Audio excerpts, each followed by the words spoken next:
The officer mocked her broken boots. The cracked leather and frayed laces a clear violation of the pristine standards he championed. But his laughter died when he finally read the insignia burned into them. A ghost from a past he was not cleared to know. That symbol would change everything. It was a brand of sacrifice, a sigil of a warrior thought long dead, and it was about to remind an entire outpost what the true cost of duty looked like. The air at forward operating base Kestrel tasted of grit and scorched metal. It coated the tongue, settled in the lungs, and painted the horizon a permanent, dusty ochre. Warrant Officer Alara Vance stepped off the rear ramp of the transport plane, her duffel bag slung over one shoulder, her presence as quiet and unassuming as the heat shimmer rising from the tarmac. Other soldiers bustled around her, their movements loud and certain, their camouflage crisp and new. They were part of the base's ecosystem, a humming machine of routine and regulation. Alara was an anomaly, a foreign object introduced into a closed system. Her own uniform was clean but faded, the fabric softened by 100 wash cycles in harsh water. Her gear was functional, every strap secured, every piece of equipment in its place, but it was all worn. It bore the scars of long use, a history etched into its scuffs and scratches. Most notably, her boots. They were a mess. The heavy combat leather was split in places, revealing the lighter material beneath. The soles, worn smooth in patches, were separating near the toe, one held together by a thin, desperate length of repurposed comms wire. They looked like they had walked through hell and back, twice. No one greeted her. She had her transfer orders, a single flimsy sheet of paper that felt insignificant in the vast, oppressive heat. She stood for a moment, letting the initial wave of noise and activity wash over her, her eyes doing the real work. They swept the perimeter, a slow, methodical scan. She noted the placement of the guard towers, the predictable patrol patterns of the sentries walking the wire. She saw the gaps, the blind spots created by the undulating terrain and the haphazard placement of supply containers. Her gaze lingered on the communications array, a skeletal tower of steel bristling with dishes and antennae. She traced the thick power conduits running from its base, noting the unlocked maintenance panel, a casual oversight that could cripple the entire outpost. She observed the soldiers, the way the younger ones clustered together, their nervous energy a stark contrast to the weary nonchalance of the veterans. She saw the flow of traffic to and from the mess hall, the motor pool, the command tent. It was all data, a stream of information she absorbed without conscious thought. It was a language she understood better than words. A young corporal, his name tag reading JIN, watched her from the shade of a prefabricated barracks. He saw what everyone else saw, a mid-career logistics specialist with worn-out gear and a vacant expression. But he also saw the stillness in her, the way she stood amidst the chaos as if she were the eye of a storm. She wasn't looking around like someone lost. She was assessing, cataloging. It was a subtle difference, but it was enough to pique his curiosity before he was called away by a sergeant. Alara adjusted the duffel on her shoulder and began the walk toward the command center, a larger, more fortified tent at the heart of the base. Her worn boots made no sound on the packed earth, a soft counterpoint to the crunch and grind of the new-issue footwear all around her. She was a ghost already, present but unseen, her history buried under layers of dust and anonymity, her true nature hidden behind a pair of broken boots. The base and its commander had no idea what had just arrived. Colonel Madsen did not like interruptions, and he certainly did not like irregularities. Warrant Officer Alara Vance was both. He sat behind a large, surprisingly clean metal desk inside the air-conditioned bubble of the command tent, a small island of order in a sea of operational chaos. When Alara entered, he didn't look up from the report he was reading. He let the silence stretch, a petty power play she recognized instantly. She stood at ease, her gaze fixed on a point on the wall just over his head, her posture perfectly regulated, her breathing slow and even. Finally, he sighed, a sound of profound theatrical weariness, and picked up her transfer papers. "Warrant Officer Vance," he said, his voice flat, devoid of welcome. He scanned the single page, his lip curling slightly. "Logistics," Another pencil pusher. Just what we need. He tossed the paper onto a stack of others. We run a tight ship here, Vance. This isn't some rear echelon supply depot where you can clock in and clock out. This is the sharp end. We have standards. His eyes, cold and dismissive, traveled from her impassive face down the length of her uniform. They stopped at her feet. A slow, incredulous smile spread across his lips. Good Lord, he chuckled, a dry, grating sound. What are those? He pointed with his pen. Are those your boots? Alara's expression did not change. Her gaze remained locked on the wall. Yes, sir, she said, her voice quiet but clear. Are they regulation?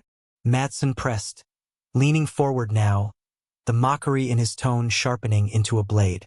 Because they look like something a scavenger pulled off a corpse. The soul is literally wired on. Did you lose a bet? Warrant officer? A few junior officers in the tent snickered. Alara remained silent. Her silence seemed to irritate him more than any excuse would have. He stood up, walking around the desk to loom over her. He was a tall man, used to using his physical presence to intimidate. I asked you a question, he snapped. We maintain a professional appearance on this base. It's about discipline. It's about respecting the uniform. Those things, he gestured disdainfully at her feet, are a disgrace. They suggest a lack of discipline, a lack of respect. And I will not have that at my command. He stared at her, waiting for a reaction. An apology, a defense, an explanation. He received none. Her stillness was a wall he couldn't breach. It was infuriating.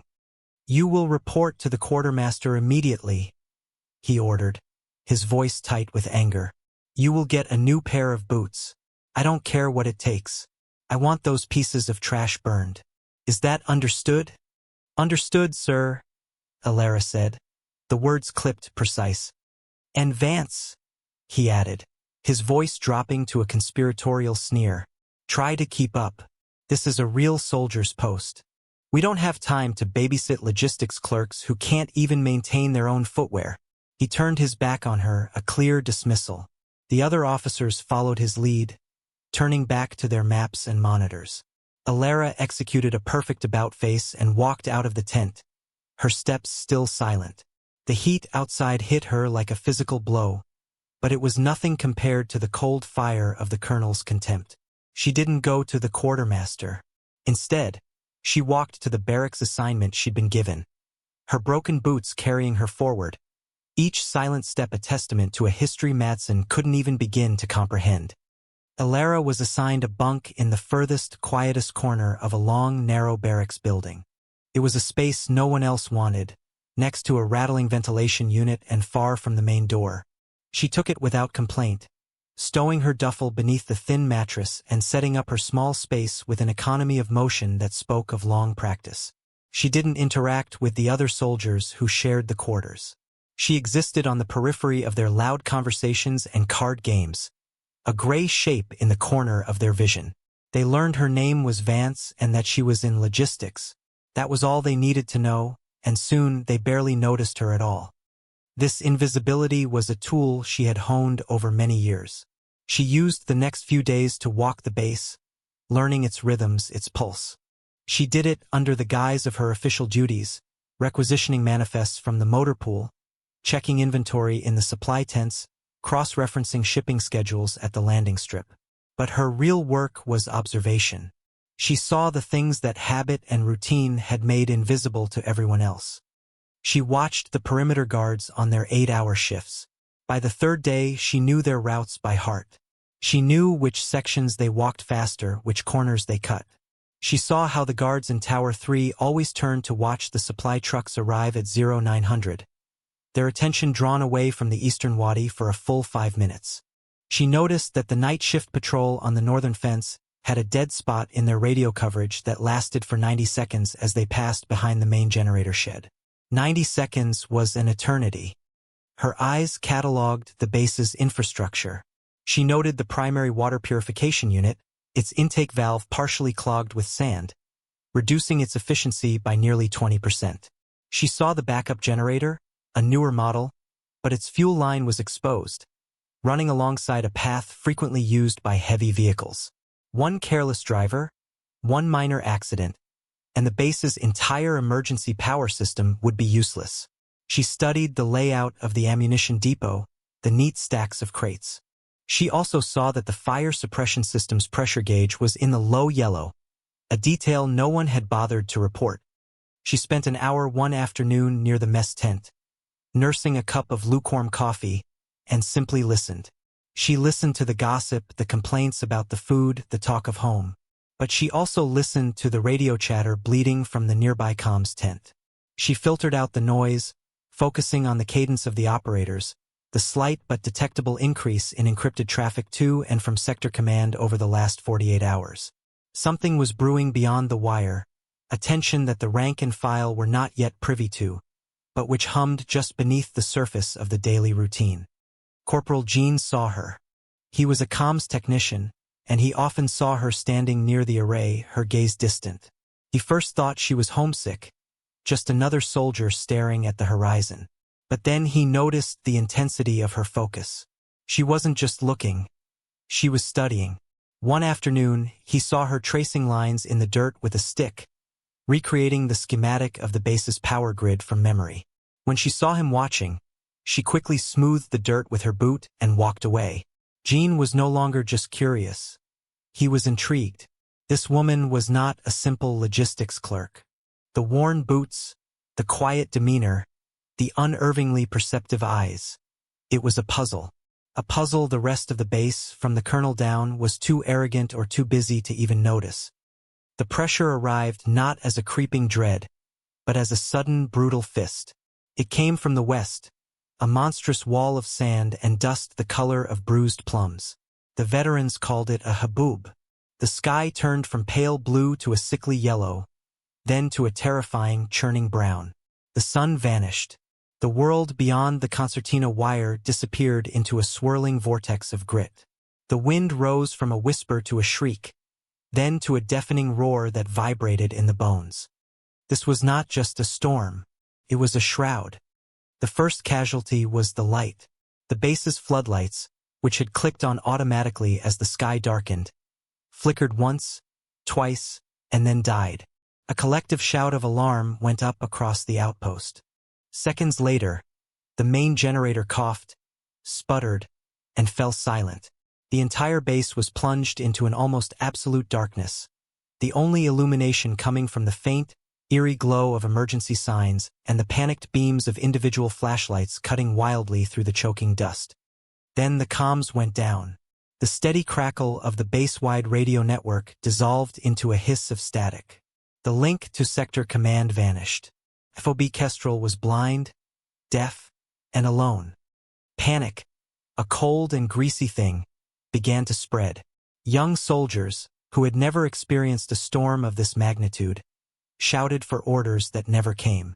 NCOs bellowed into dead radios, their voices swallowed by the howling wind.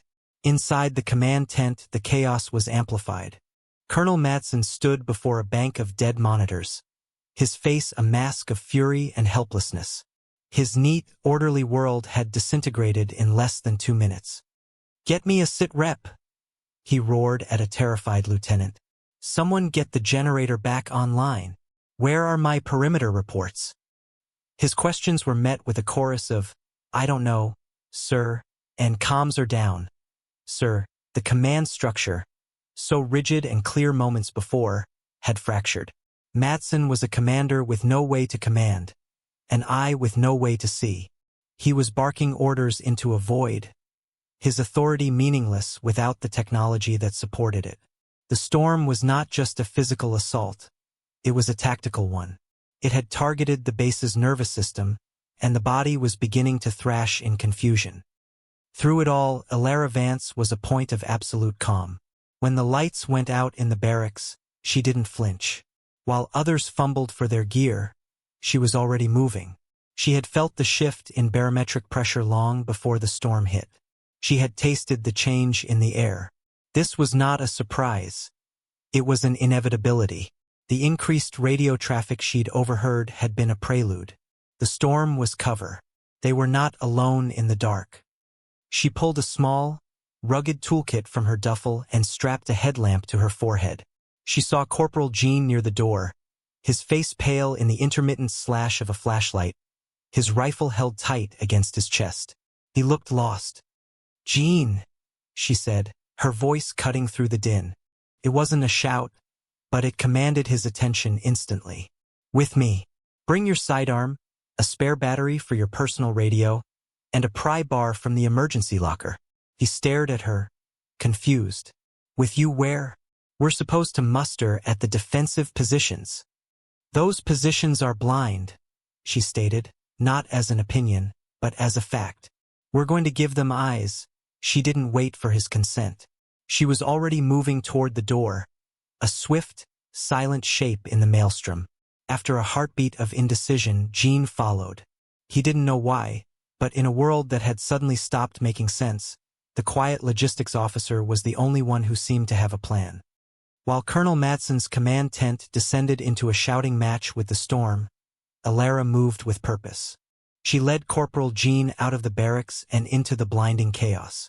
The wind was a solid wall, filled with stinging sand that scoured any exposed skin. Visibility was less than 5 feet. Gene raised an arm to shield his face, stumbling, disoriented. Alara, however, moved as if she had memorized the exact number of steps between every building on the base. She navigated not by sight, but by an internal map burned into her memory. She didn't lead him toward the main command center or the reinforced bunkers. Instead, she guided him along the back of the motor pool, using the hulking shapes of transport trucks as a windbreak. They were headed for a small, forgotten-looking structure near the perimeter fence, the secondary communications relay shed. It was a redundant system, rarely used and poorly maintained, something she had noted on her first day. The shed door was locked. "Pry bar," she ordered, her voice calm and steady over the roar of the wind. Gene, shivering from adrenaline as much as the sudden temperature drop, handed it to her. He watched, amazed, as she wedged the tip into the frame and, with one smooth, efficient application of leverage, popped the lock. There was no wasted motion, no hesitation. It was the movement of someone who had opened 1,000 locked doors. Inside, the air was still but thick with the smell of ozone and dust. Alara's headlamp beam cut through the darkness, revealing a rack of electronic equipment, all of it dark and silent. A single red fault light blinked on a power distribution unit. The main generator's failure caused a power surge, she diagnosed, her fingers already flying over the panel. It tripped the breakers and fried the primary interface. "The whole grid is down. Can you fix it?" Gene asked, his voice full of doubt. Alara didn't answer directly. She was already working. She pulled a multimeter from her toolkit and tested a series of circuits, her eyes scanning the complex wiring. "The system is designed to fail safely, cut itself off to prevent further damage. But it won't restart without a stable power source and a manual override." She pointed to a thick, armored cable running along the wall. "That's the independent power line for the perimeter surveillance system. It runs on its own battery backup. It's isolated from the main grid." She had noted its unique conduit on her second day. She used a wrench to open a junction box, exposing a cluster of thick copper wires. With a pair of insulated cutters, she snipped 2 of them. An alarm klaxon began to blare from the panel, a piercing shriek. Gene jumped, instinctively raising his rifle. "It's fine," Alara said, her focus unbroken. "That's the tamper alarm. It thinks we're cutting the perimeter sensors." She worked quickly, stripping the ends of the wires and, using a set of heavy-duty clamps, rerouted the power from the sensor line directly into the relay's core module. Sparks flew, and the shed was filled with the sharp scent of burning plastic. For a moment, nothing happened. The red fault light continued to blink. Then, with a loud hum, a bank of green lights flickered to life on the communications rack. "Okay," she said, turning to a terminal that was now glowing with a soft blue light. Her fingers danced across the keyboard, entering lines of code with a speed that baffled Gene. She wasn't just a logistics clerk. This was the work of a master signals intelligence operator. "I'm bypassing the central hub," It's compromised. I'm creating a direct, narrowband link to the sector command satellite. It won't be pretty, but it will be secure. And they will hear us. A moment later, a speaker crackled. A tinny, distant voice, heavily distorted by static but undeniably human, broke the silence. Kestrel, this is Overwatch. Do you copy? We've lost your signal. What is your status? Over. Alara picked up the handset. Overwatch, this is FOB Kestrel. Stand by. She turned to Jean. Get to the command tent. Tell the colonel he has a line to God. Tell him to get on it now. Back in the command tent, the atmosphere had soured from panic to despair. Matson was slumped over his desk, his face buried in his hands. The illusion of his control had been utterly shattered. It was at this moment that Corporal Jean burst through the tent flap, a whirlwind of dust and excitement. Sir, he gasped, struggling to catch his breath. Sir, we have a line. Matson looked up, his eyes red-rimmed and hollow. What are you talking about, Corporal? The comms are out. No, sir. Warrant Officer Vance. She got a line up, a secure channel to Overwatch. She's holding it for you at the secondary relay shed. A stunned silence fell over the command tent. The other officers stared at Jean as if he had grown a second head. Matson slowly rose from his chair, his expression a mixture of disbelief and a flicker of something else. A desperate, grasping hope. Vance? The logistics officer. Yes, sir. She rewired the whole system. Sir, you need to come now. Matson didn't hesitate. He grabbed a radio handset from a nearby console and followed Jean, stumbling out into the raging storm. The journey to the relay shed was a nightmare of disorientation, but Jean led the way. When Matson ducked inside, the relative quiet and the glow of the active equipment was a shock to the senses. Alara stood by the console, one hand on the terminal, the other holding the comms handset. She glanced at the colonel, her expression unreadable in the dim light. Colonel, she said, her voice flat, professional. She held the handset out to him. Overwatch is on the line. They're requesting a sitrep. Matson took the handset, his hand trembling slightly. He pressed the transmit button. Overwatch, this is Colonel Matson of FOB Kestrel. We are under duress. The storm. We've lost all power and local comms. The voice from Overwatch came back, clearer now. We're tracking the storm, Colonel. We're also tracking multiple hostile signatures using it for cover. They are converging on your position. Before Matson could process this, Alara spoke again, her voice cutting through the static with chilling precision. Colonel, they're using the Western Wadi for their primary approach. The storm masks their thermal and acoustic signatures. Your main defenses are oriented south and east. They're walking right into your blind spot. Matson stared at her. How could you possibly know that? The patrol patterns are predictable, she stated simply. The sensor coverage is weakest there. It's the logical point of attack. I've been cross-referencing Overwatch's satellite data with the base's terrain layout. Their trajectory is confirmed. Recommend you redeploy assets from the southern perimeter to reinforce the western access point immediately. They will hit you in the next 10 minutes. Her analysis was delivered without emotion, a cold, hard stream of tactical reality. There was no hint of "I told you so," no arrogance. It was pure, unadulterated competence. The officers in the command tent, who had followed Matson and were now crowded into the small shed, looked from the colonel to this quiet logistics woman. The mockery from the day before felt like a distant, shameful memory. Who was this person? The dismissal they had all felt was rapidly curdling into a mixture of awe and confusion. Matson, holding the live line to his only salvation, realized that the woman in the broken boots was the only reason his command hadn't already been wiped off the map. He keyed the mic, his voice now steady. Overwatch, confirm hostile force at the Western Wadi. All units, this is Matson. Redeploy. We have contact imminent on the western perimeter. Move now. The battle for FOB Kestrel was short, brutal, and fought blind. Guided by Alara's calm and continuous stream of intelligence, relayed from Overwatch, filtered through her own tactical analysis, and then fed to Matson, The base's defenders met the insurgent force not at the wire, but in the gullies and depressions of the wadi. The attackers, expecting to find a panicked and disorganized garrison, instead walked into a prepared kill zone. The chaotic firefight, illuminated by muzzle flashes and the sporadic glare of flares, was over in 20 minutes.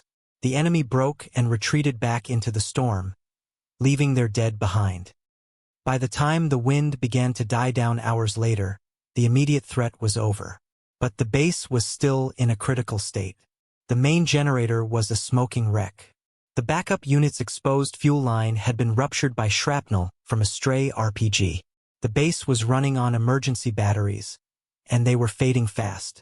Worse, the violent power surge had fried the control module for the primary water purification system. With a limited supply of bottled water, the situation would become untenable within 48 hours. The engineers were grim. "The generator's control board is completely melted, sir," the chief engineer reported to Madsen. "It's a proprietary unit. We can't fabricate a new one. We'd need a full replacement module flown in. That could take a week, maybe more with this weather." Madsen's newfound relief was replaced by a cold dread. Surviving the attack was one thing. Surviving the aftermath was another. His gaze drifted across the command tent and landed on Alara. She was quietly sipping from a canteen, her presence a silent rebuke to the renewed panic around her. The colonel, humbled by the night's events and desperate for another miracle, walked over to her. His tone was no longer mocking or condescending. It was clipped, strained, but it held a grudging respect. "Vance," he said, getting straight to the point, "the engineers say the generator is shot. The water purifier is offline. We're on borrowed time." He paused, forcing himself to ask the question. "Can your logistics do anything about that?" It was a test, a high-stakes, base-altering challenge. He was no longer dismissing her. He was pleading with her, daring her to be as competent as she had already proven to be. Alara looked up from her canteen, her eyes meeting his. She didn't list her qualifications or offer any assurances. She simply gave a short, single nod. "I'll look at it," she said. She walked to the generator shed, the chief engineer and his team trailing behind her like acolytes. The shed was filled with the acrid smell of burnt electronics. The main generator, a massive diesel beast, was silent. This control panel was a blackened, melted ruin. The engineers watched, arms crossed, as she opened the housing. They expected her to look at it, shake her head, and confirm their diagnosis. Instead, she began to work. For a full hour, she did nothing but study the schematics, which she had insisted they unroll on the floor. She traced circuits with a grime-covered finger, her lips moving silently. Then she opened her toolkit. "I need the electronic control unit from that disabled transport truck, the one hit by shrapnel," she said without looking up, "and the primary signal booster from the long-range comms array. The one that's offline." The chief engineer blinked. "Warrant officer, those systems are completely different. Their components aren't compatible." "They are if you know how they're built," she replied, her voice leaving no room for argument. 2 soldiers were dispatched, and they returned with the requested parts. For the next 3 hours, Alara worked with a surgeon's precision. She used a soldering iron and a set of delicate tools to carefully remove microprocessors and capacitors from the salvaged circuit boards. She took the blackened, useless board from the generator and began to rebuild it, piece by piece. She wasn't following a manual. She was innovating, creating a new hybrid system from the wreckage of 3 separate technologies. It was an act of engineering genius that bordered on artistry. The engineers who had initially been skeptical now watched in hushed reverence, pointing and whispering to each other about the techniques she was using, techniques they had only read about in advanced technical journals. Finally, she stood back. The rebuilt board was a Frankenstein's monster of wires, solder, and mismatched chips. But it was clean, the connections solid. She installed it back into the generator's housing and connected the power leads. "Stand back," she advised. She flipped a series of switches, then pressed the large green ignition button. The generator sputtered once, twice, then roared to life with a deafening bellow. The lights in the shed flickered and then burned with a steady, brilliant intensity. Across the base, a cheer went up as the floodlights blazed back on, chasing away the last of the storm's gloom. Moments later, the water purification unit chugged back to life. Alara simply wiped her hands on a rag and began packing her tools. She had saved the base. Again. Colonel Madsen stood in his tent, the steady hum of the restored power a constant reminder of his own failure and Alara Vance's inexplicable success. The woman was not a logistics clerk. She was a ghost, a phantom with the skills of a master engineer, a tactical genius, and a special operator all rolled into one. He had mocked her. He had threatened to burn her boots. The shame of it was a physical weight. He had to know who she was. He sat down at his secure terminal and pulled up her official file. As he suspected, it was insultingly thin. Warrant Officer Alara Vance. Enlisted at 18. Basic training, advanced logistics school. A string of unremarkable postings at supply depots and airbases. Then, a 5-year gap. The file simply stated she was on detached duty, with no further details. After that, she was assigned to FOB Kestrel. It was a cover story, and a laughably bad one if you knew where to look. Madsen activated his secure voice line, placing a call to a number he hadn't used in years. It connected him to a grim, powerful general at Central Command's Special Operations Directorate. General, this is Colonel Madsen at FOB Kestrel. I know who you are, Madsen. The voice on the other end crackled. I've been reading the after-action reports from your storm.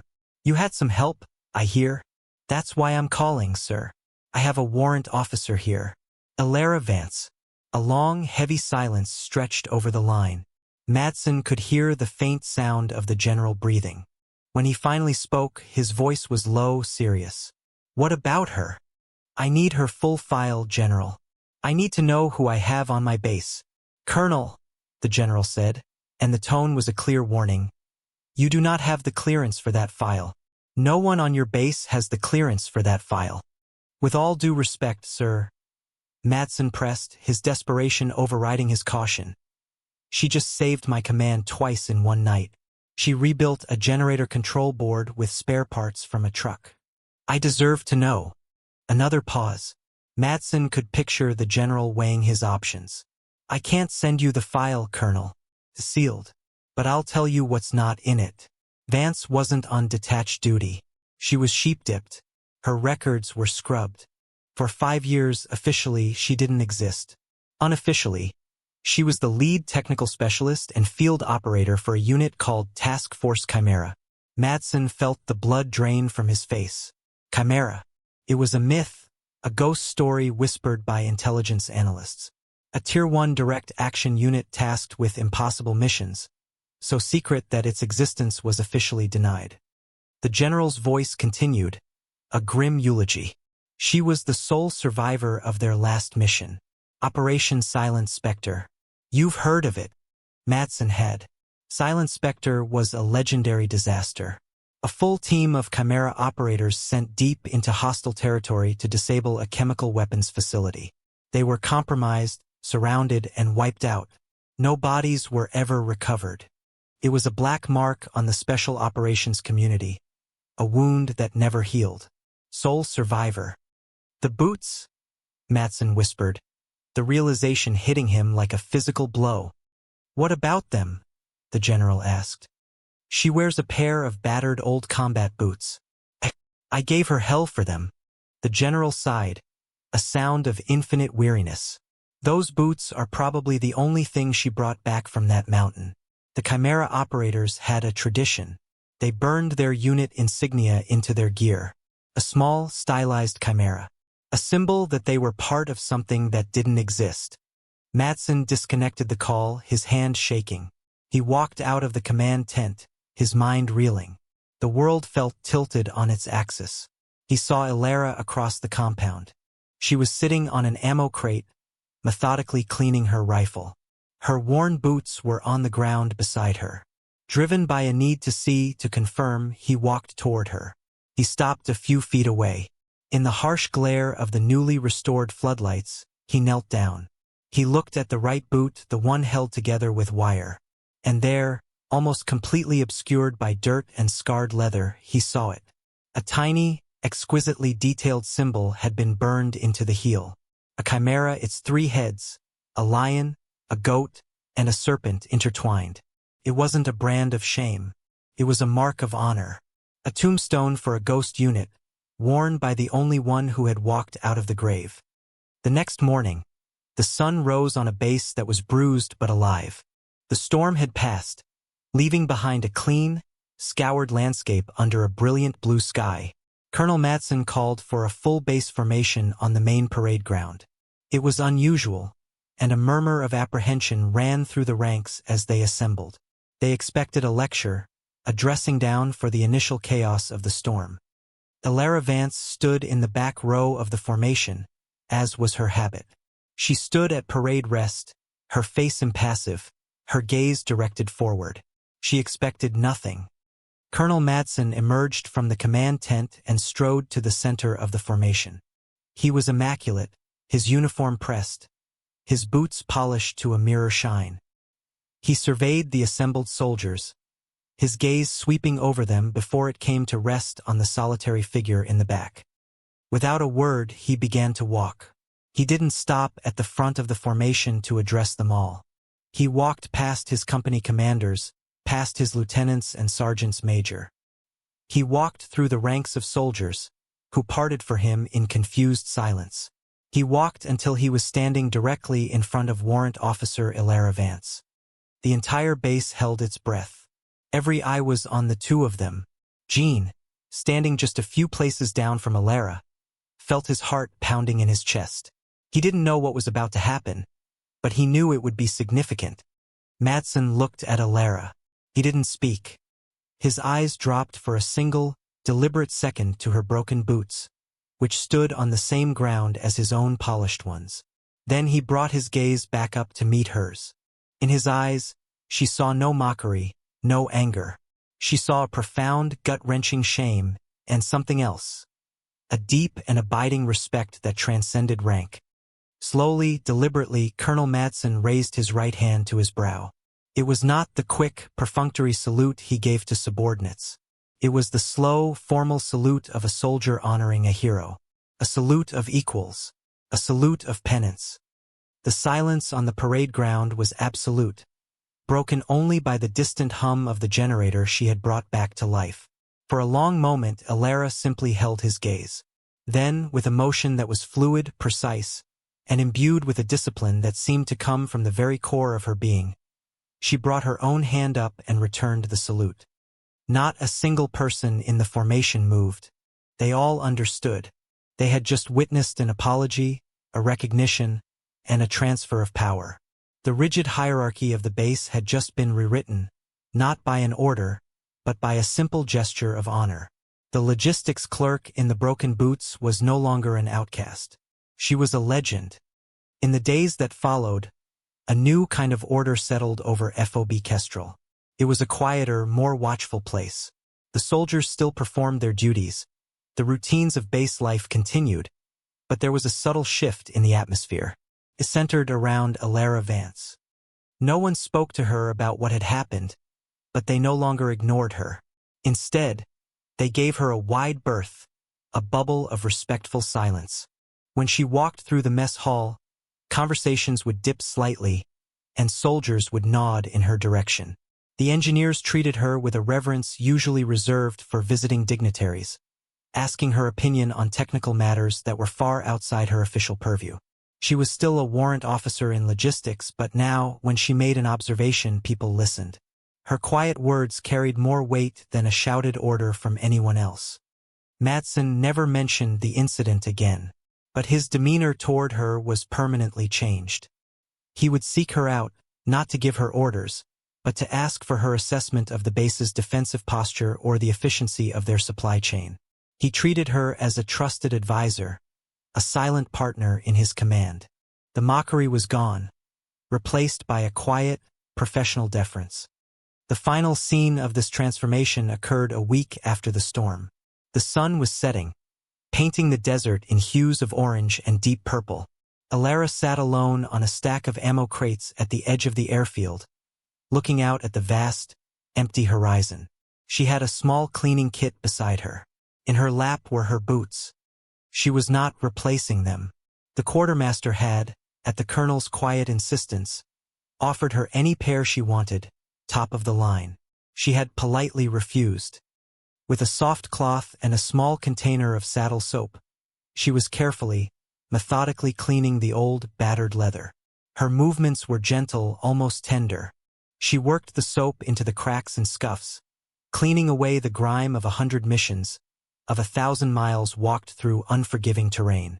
She reinforced the wire holding the sole together, making it stronger, more secure.